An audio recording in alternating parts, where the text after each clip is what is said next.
বন্ধুরা এখানে দেখুন প্রিভিউ অপশন রয়েছে। টোটাল এখানে 4টা পেজ শো করবে। আপনি যা যা ফর্ম ফিল আপ করলেন, যা যা করলেন সবকিছু আপনি এখানে দেখতে পাবেন। আপনি চাইলে এর উপরে রাইট ক্লিক করে এটাকে প্রিন্ট করতে পারেন এ4 সাইজ অনুসারে। অনেকেই এই যে হার্ড কপিটা রয়েছে এই হার্ড কপিটা প্রিন্ট আউট করছে, তো এটার কোনো প্রয়োজন নেই, কারণ এটা ফাইনাল ক্লিক করার আগেই শো করছে। এখানে দেখুন নিচে নিশ্চিত করুন এবং সাবমিট করুন অপশন রয়েছে। এখানে ক্লিক করার পরে যে আইডিটা জেনারেট হবে সেটাই মেন।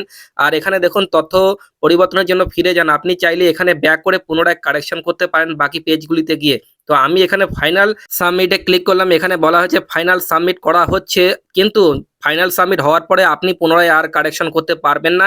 এখনই সুযোগ রয়েছে, নাতে ক্লিক করে আপনি পুনরায় কারেকশন করে নেবেন। আমি হ্যাঁতে ক্লিক করলাম। ক্লিক করা মাত্রই দেখুন যে একটা রিসিভ কপি, একটা আইডি সেটা জেনারেট হয়ে গেছে। এই আইডিটা এখানে বলা হয়েছে সফলভাবে জমা হয়েছে। আপনি রাইট ক্লিক করে এটাকে এভাবে প্রিন্ট করতে পারেন। যেহেতু আমি সফলভাবে আমার ফর্মটি ফিল আপ করতে পেরেছি, তাই এই আইডিটি জেনারেট হয়েছে। তো চলুন, আপনিও যদি জনগণনা ফর্ম অনলাইনে ফিল আপ করতে চান তো কিভাবে ফিল আপ করতে হয় আমি এই ভিডিওতে স্টেপ বাই স্টেপ আপনাকে দেখিয়ে দিচ্ছি।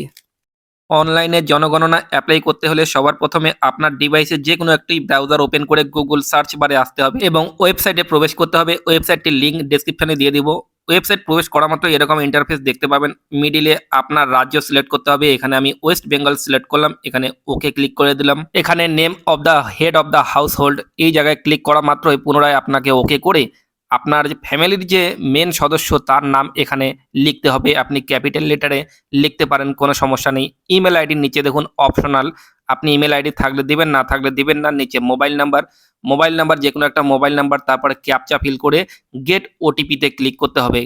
ওটিপি সেন্ড সাকসেসফুল হয়ে গেছে। ওটিপি এন্টার করে তারপরে নিচে বাংলা ভাষা সিলেক্ট করতে হবে। এখানে দেখুন ভাষা আমি এখানে বাংলা সিলেক্ট করলাম। ওটিপি চলে এসেছে। ওটিপি এখানে ফিল করে নিচে আরও একটি ক্যাপচা ফিল করে ভেরিফাই ওটিপি ক্লিক করা মাত্রই পুনরায় আপনাকে এখানে ওকে করতে বলা হচ্ছে। ওকে করা মাত্রই আপনাকে সবার প্রথমে ওয়েস্ট বেঙ্গল বাই ডিফল্ট থাকবে। এবার এখানে আপনার জেলা সিলেক্ট করতে হবে। জেলা সিলেক্ট করে আপনার এরিয়া পিনকোড দিতে হবে। তারপরে এখানে আপনার যে পাড়ার নাম এখানে টাইপ করতে হবে। তো এখানে আমি আমার পাড়া বা গ্রামের নাম টাইপ করলাম। টাইপ করা মাত্রই নিচে সাজেস্ট করছে, তো সাজেস্ট করা মাত্রই যে সাজেস্ট করছে সেই জায়গায় ক্লিক করে দিলাম। ক্লিক করা মাত্রই সাইডে অনুসন্ধান করুনের উপরে ক্লিক করে দিলাম। ক্লিক করা মাত্রই এখানে আমার গ্রামে ঢুকে গেলাম গুগল ম্যাপের স্যাটেলাইট ভিউয়ের আকারে। তো এখানে দেখুন আমি যে লোকেশনে রয়েছি সেটা এখানে শো করছে। এখানে আপনার কিবোর্ডের কন্ট্রোল প্রেস করে মাউসের স্ক্রল বাটন প্রেস করা মাত্রই জুম ইন জুম আউট হবে। আপনাকে স্ক্রল বাটন চেক করে রাখতে হবে। তো এখানে গুগল ম্যাপ অনুযায়ী যেখানে আপনার বাড়ি বা ছাদ দেখা যাচ্ছে সেখানে আপনাকে এই যে দুটো দাগ দেখতে পাচ্ছেন মাঝখানে একটা হলুদ, এখানে ছেড়ে দিতে হবে। ছেড়ে দেওয়া মাত্রই অটোমেটিক লাল যে মার্কারটা রয়েছে সেটা এখানে চলে আসলো। অবস্থান নিশ্চিত করুন, এখানে ক্লিক করা মাত্রই এটা এখানে ফিক্সড হয়ে গেল। এখন নিচে স্ক্রল করা মাত্রই এখানে দেখুন সেভ করুন এবং পরবর্তী পর্যায়ে এগিয়ে যান। এখানে ক্লিক করা মাত্রই এখানে একটা পপ আপ শো করছে। এখানে হ্যাঁতে ক্লিক করা মাত্রই পরবর্তী স্টেপ এখানে বলা হয়েছে সেন্সাস গৃহের মেঝের উপাদান কি। তো মেঝেটা মাটির, তো উপরে আমি মাটি সিলেক্ট করব। আপনি আপনার হিসেব অনুযায়ী আপনি সিলেক্ট করবেন। এখানে জাস্ট একটাই সিলেক্ট করতে হবে। তারপর নিচে স্ক্রল করে এখানে বলছে সেন্সাস গৃহের যে দেওয়াল রয়েছে দেওয়াল কিসের। তো দেওয়াল এখানে বেশ কয়েকটা অপশন দেখতে পাবেন, যেমন ঘাস বা খড়, বাঁশ ইত্যাদি, প্লাস্টিক, মাটি, কাঠ, পোড়া ইট। এখানে আবেদনকারীর দেওয়াল টিনের, তো এখানে জিআই, মেটাল, অ্যালবেস্টেড সিট এখানে ক্লিক করা মাত্র নিচে স্ক্রল করে গেলাম। নিচে স্ক্রল করে এখানে বলছে সেন্সাস গৃহের যে ছাদ রয়েছে ছাদটা কিসের। তো এখানে বেশ কয়েকটা অপশন রয়েছে। এখানে আবেদনকারীর ছাদ, এখানে টিনের ছাদ, তো এখানে ওটাই সিলেক্ট করলাম জিআই। তো তারপর নিচে স্ক্রল করে এখানে দেখুন সেন্সাস গৃহের বর্তমান অবস্থা, তো ভালো, বাসযোগ্য, তো যাই হোক নাকি ক্ষতিগ্রস্ত, যাই হোক এখানে বাসযোগ্য যেহেতু, তো বাসযোগ্য সিলেক্ট করলাম। এই ধাপটি কমপ্লিট হওয়া মাত্রই এখানে দেখুন সেভ করুন এবং পরবর্তী পর্যায়ে এগিয়ে যান ক্লিক করে এখানে হ্যাঁতে ক্লিক করলাম। ব্যাস, পরবর্তী 4 নম্বর স্টেপ কমপ্লিট হয়ে গেছে। এরপর নিচে স্ক্রল করে এখানে বলা হয়েছে পরিবারের সাথে সম্পর্কিত তথ্য। এই পরিবারের নিয়মিত বসবাসকারীর মোট সংখ্যা কত। তো এখানে মাত্র দুজন, স্বামী স্ত্রী দুজন বসবাস করে। তো এখানে আমি 2 টাইপ করলাম। পরিবারের প্রধান সদস্যের নাম এখানে বাই ডিফল্ট শো করছে একটু আগে যেটা আমি দিয়েছিলাম। তারপরে পরিবারের প্রধান সদস্যের বাংলা, এখানে কিবোর্ডে বাংলা টাইপ করলাম।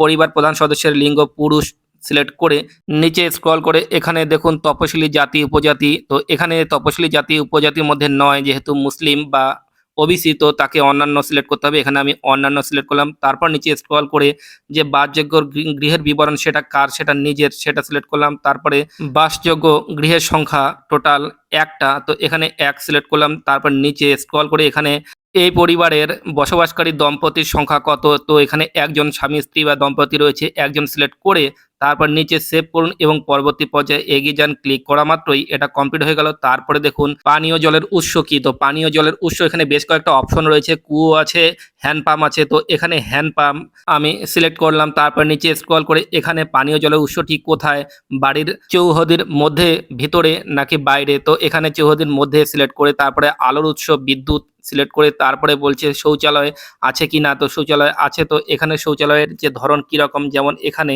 অন্য পরিবারের সাথে যৌথ যেহেতু, তো এটা সিলেক্ট করলাম। তারপর নিচে স্ক্রল করে এখানে দেখুন শৌচালয়ের ফ্লাশ যার সাথে যুক্ত, যেমন ট্যাঙ্ক রয়েছে সেপটিক ট্যাঙ্ক, সেটা ক্লিক করলাম। এখানে একদম বাংলায় রয়েছে, আপনি আপনার ধরন অনুযায়ী আপনি সিলেক্ট করবেন। তারপরে নিচে স্ক্রল করে এখানে দেখুন বর্জ্য পদার্থ নিষ্কাশনী যার সঙ্গে যুক্ত, এখানে ঢাকা নর্দমা রয়েছে। তারপরে বাড়ির চৌহদির মধ্যে স্নানের ব্যবস্থা আছে কি না, তো স্নানের ব্যবস্থা আছে। তারপরে রান্নাঘরে এলপিজি জিআই বা এলপিজি কানেকশন আছে কি না, তো এলপিজি কানেকশন বা এলপিজি গ্যাস সিলিন্ডার কানেকশন রয়েছে, তো এখানে যেটা রয়েছে সেটা আমি দিলাম। তারপরে বাড়ির মধ্যে রান্না হয় কিন্তু রান্নাঘরে করা হয় না, বা খোলা জায়গা রান্না হয় কিন্তু বাড়ির মধ্যে, আপনার যেটা আপনি সেটা সিলেক্ট করবেন। তারপর নিচে স্ক্রল করে এখানে রান্নায় ব্যবহৃত জ্বালানি কি, যদিও এলপিজি আছে কিন্তু মেন জ্বালানি যেটা, যেমন এখানে কাঠ রয়েছে, শস্যের পরিত্যক্ত অংশ, তো আমি এটা সিলেক্ট করলাম। তারপরে নিচে স্ক্রল করে এখানে দেখুন সেভ করুন এবং এগিয়ে যান অপশন রয়েছে, তো আমি সেভ করুন এবং এগিয়ে যান অপশনে ক্লিক করলাম। এখানে হ্যাঁতে ক্লিক করলাম। তারপরে লাস্ট ধাপ যেটা রয়েছে এখানে বলা হয়েছে রেডিও ট্রানজিস্টার নেই, টেলিভিশন নেই। তারপর নিচে স্ক্রল করে এখানে ইন্টারনেটের ব্যবস্থা, মোবাইল ফোন নেই, তো এখানে নাতে ক্লিক করলাম। তারপর নিচে কম্পিউটার বা ল্যাপটপ নেই, মোবাইল ফোন, স্মার্টফোন, টেলিভিশন, তো এগুলো নেই। যেহেতু নেই আমি এখানে নাতে ক্লিক করলাম। সাইকেল বা বাইক এটা কোনো কিছুই নেই, তো এখানে ক্লিক করার পরে নিচে দেখুন আপনি আপনার ধরন অনুযায়ী সিলেক্ট করবেন। তারপর নিচে স্ক্রল করে এখানে দেখুন আপনার নম্বর শো করবে। তারপরে নিচে আবার সেভ করে এগিয়ে যান অপশনে ক্লিক করা মাত্রই আপনার যে হার্ড কপিটি রয়েছে সেটা আপনি এখানে একবার চেক করতে পারবেন। আপনি যা যা ফিল আপ করলেন সব কিছু এখানে চেক করতে পারবেন। আপনি ফাইনাল সাবমিট করার আগে কারেকশন করতে পারেন। তো এখানে দেখুন যেখানে ফাইনাল সাবমিট রয়েছে তার উপরে তথ্য পরিবর্তনের জন্য ফিরে যান। তো আপনি যদি কোথাও কোনো গন্ডগোল হয়ে থাকে আপনি ব্যাক করে পুনরায় সেটা কারেকশন করতে পারেন। তো এখানে দেখুন এই অপশনটা আপনি এখানে ক্লিক করে পুনরায় ব্যাক করে গিয়ে কারেকশন করতে পারেন। তো আমার এখানে ঠিক রয়েছে, তো আমি নিশ্চিত করুন এই অপশনটাতে ক্লিক করলাম। তো এখানে বলা হয়েছে ফাইনালি জমা করা হচ্ছে, এবং জমা করা হয়ে গেলে পুনরায় আর কারেকশনের কোনো সুযোগ থাকবে না। তো চলুন আমি এখানে হ্যাঁতে ক্লিক করলাম। হ্যাঁতে ক্লিক করা মাত্রই এখানে দেখুন যে আইডিটা জেনারেট হয়ে গেছে। এখানে বলা হয়েছে সফলভাবে জমা হয়ে গেছে। তো এই যে আইডিটা এটাকে প্রিন্ট আউট করতে হলে আপনাকে এর উপরে রাইট ক্লিক করতে হবে। রাইট ক্লিক করে এখানে প্রিন্ট অপশন রয়েছে, প্রিন্ট অপশনে ক্লিক করা মাত্রই A4 সাইজে এটা প্রিন্ট হয়ে যাবে। ভিডিও ভালো লাগলে অবশ্যই একটি লাইক দেবেন। Thanks for watching.